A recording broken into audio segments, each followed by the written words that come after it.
Well, hello, folks out there in YouTube land. Got a very interesting show set up for you. We're going to go into ESPN's top 40 toughest schedules out there. And for those of you that have had tough schedules, many of you are fans of those teams, you're probably not going to be happy because things have not gotten better for you. We're also going to talk about how this affects college football playoff committee and what Ward Manuel said about tough schedules.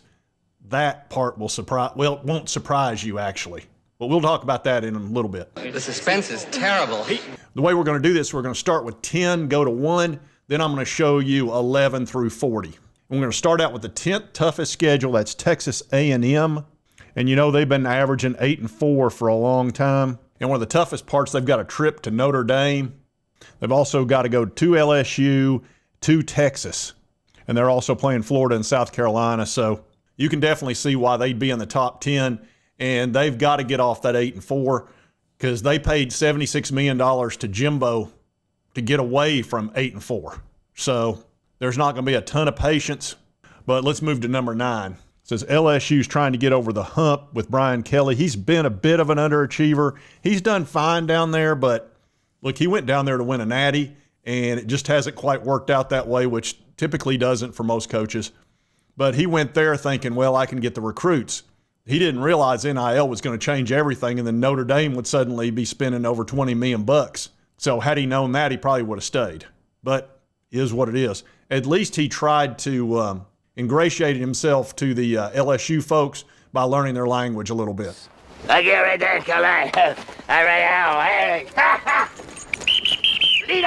Yeah, he tried to fake an accent, which I love that, by the way. That's the kind of stuff I enjoy. Tough part of their schedule. Clemson, that's difficult. Then at Ole Miss, got to go to Alabama. Look, it's LSU. They're going to have a tough schedule. Number 8 is Kentucky. Man, I'm going to tell you something. Kentucky doesn't need the 8th toughest schedule in the country. They're coming off 4-8. Stoops is on the hot seat. If he wasn't owed a ton of money, I would think he would be on a super hot seat, but he's going to be owed like $30 million, so they'll probably keep him regardless. That's a lot of money. They've got to host Ole Miss. They got to go to South Carolina and Georgia back-to-back. Oh, Lord. That's not going to be good for business. That's not going to be good for anybody. They got Texas and, of course, Tennessee, which they usually lose to. Just frickin' beat Tennessee, please. Then Auburn, then hosting Florida. That's just, that's not good. That is no bueno. Kentucky, I just got a bad feeling about Kentucky this year. And they brought in a quarterback from Incarnate Word. What? A little small school like that. I don't know. I don't like Kentucky's chances. Maybe they'll surprise us. Number 7 is South Carolina and Mr. Shane Beamer, Coach of the Year. Come on, Gamecocks! Let's see. They're playing Virginia Tech at Atlanta. I think they'll be okay with that. The road games, LSU and Ole Miss, that'll be difficult. They host Alabama and Clemson, of course. So just a good old-fashioned tough schedule. South Carolina's a good team. Got a great quarterback who's really come along, Lenore Sellers. We'll see how they do, but that having a number 7 tough schedules, it is what it is, man. All right, Mississippi State. Last thing they need is a top 10 toughest schedule. Coming off 2 wins last year. Projected win total of 4.1. They got to play Arizona State. That's brutal. Tennessee, that's going to be tough. Road games at Florida, Missouri, Texas, Georgia. No. This is not good. I don't like Mississippi State's chances. This is, Levy's in trouble. And here we go with Vanderbilt having the 5th toughest schedule. That's completely unfair. I tell you, it's tough enough to be in the SEC. Then they stick you with a top 5 schedule on top of it. But, hey, Clark Lee had a good year last year with old Diego Pavia. He kind of saved their bacon. They won 6 games and beat Alabama and Auburn. Let's see, tough road game. They're starting out with Virginia Tech. They got to go to South Carolina. Then Alabama, Texas, Tennessee, LSU, Missouri. No. Diego, put your saddle on, buddy, because you're going to be carrying Vanderbilt again. And don't be surprised if they win 5 or 6 games. They're projected to win 4.6. I bet he goes higher than that. The guy's a winner. All right, Wisconsin. This is the one Big Ten team, I think, in the top 10 toughest schedules.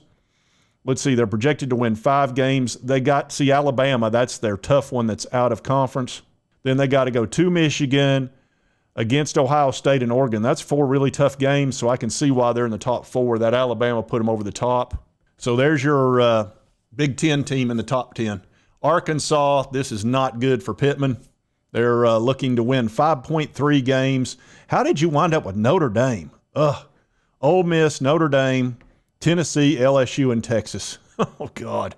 All right, number 2. Last year, Florida had the toughest schedule I'd ever seen, and now they're number 2. So back-to-back, Billy Napier can't catch a break. Projected to win 6.5 ball games. They're at LSU and Miami in September. To Miami. Miami beat the crap out of them last year. They host Texas. Then they've got A&M, Ole Miss, and Georgia. It's just brutal. And they also got to play Florida State, which the year before they were undefeated. Last year they were able to beat them, but FSU will show up against them. When it's Florida and when it's in-state, that rivalry is totally different. FSU will show up. And who is number 1? Who is the lucky, lucky dog? Oklahoma gets the toughest schedule. They welcome Michigan and Auburn in September. Then they go to South Carolina, Tennessee. Got to come to Neyland. Oh, boy. Alabama. Then Texas, Ole Miss, and LSU. Yeah, that's Lions and Tigers and Bears. Oh, my. That's brutal. Oh, man, I've been thinking Florida had the toughest schedule, but I got to say it's neck and neck between those two schools. And you'll notice 9 out of 10 of the toughest schedules are in the SEC. That's why we're going to talk about, now I'm going to show 11 through 40, but we're going to talk about Ward Manuel, who was the chairman of the College Football Playoff Committee, and his opinion on schedules and whether tough makes any difference or not. It will interest you. And here is 11 through 40. Alabama at 11, Texas at 12, and Georgia at 13. So 12 out of 13 of the toughest schedules are SEC. Here comes Syracuse at 14. Here's Auburn at 15. Rutgers at 16. Here's Purdue, who won 1 ball game last year. Northwestern, number 18. UCLA, USC. There's Ohio State at 21. Here's Iowa. Ole Miss at 23. Tennessee at 24. Missouri, which has the easiest schedule in the SEC, is at 25. So if you get the easiest schedule in the SEC, you're number 25 in the country. Whoop-de-doo! What does it all mean, Basil? Is what it is. Michigan State's 26, Minnesota, Washington, Penn State at 29. Here's FSU at 30. There's Indiana at 31. That's better than last year. Then 32 is Oregon, 33 Stanford, 34 is Clemson, 35 is Nebraska, 36 is Miami, Boston College, Michigan's at 38, NC State 39, and Illinois 40th. Now we're going to talk about why strength of schedule means nothing to the College Football Playoff Committee, and we learned that last year. It made absolutely no difference. The only thing that matters is wins and losses. Your record.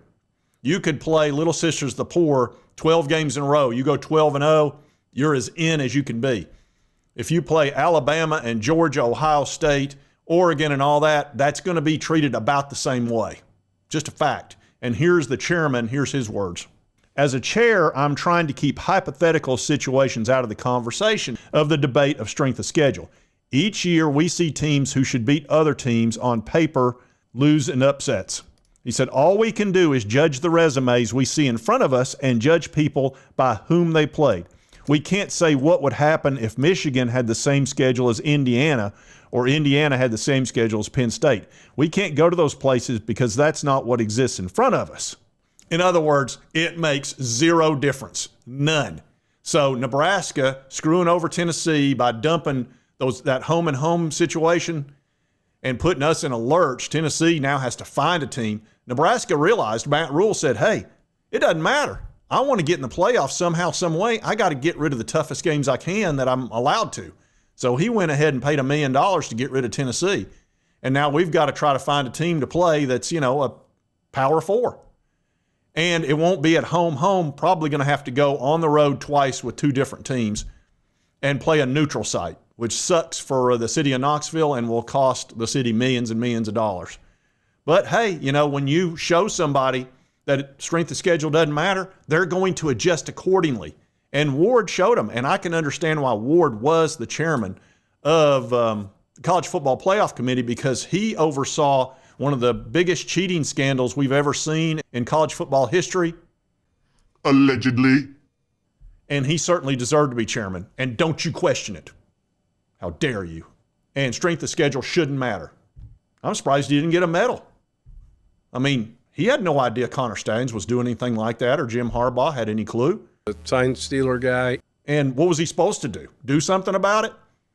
He tried to give Jim Harbaugh an extension and is still fighting the NCAA over it. It's got to be America's team. So they should make him president of the NCAA. Anyway, there's your top 40. SEC folks, we're used to it. It's the way it is. And how many teams the SEC gets into the College Football Playoff Committee, understand strength of schedule is not going to matter. You got to get the wins and losses.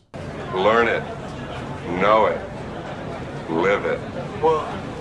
Anyway, if you like this content, be sure to hit that like button. Let's me know we continue to cover all these big college sports stories. If you've not subscribed, boom, boom, boom, hit that button right there. It won't cost you a dime, help you get my videos. And right over here's the most recent video YouTube thinks you'll enjoy based on your viewing history. And we'll see you next time on Sports Talk Jay. I'll turn this damn bus around. That'll end your precious little field trip pretty damn quick, huh?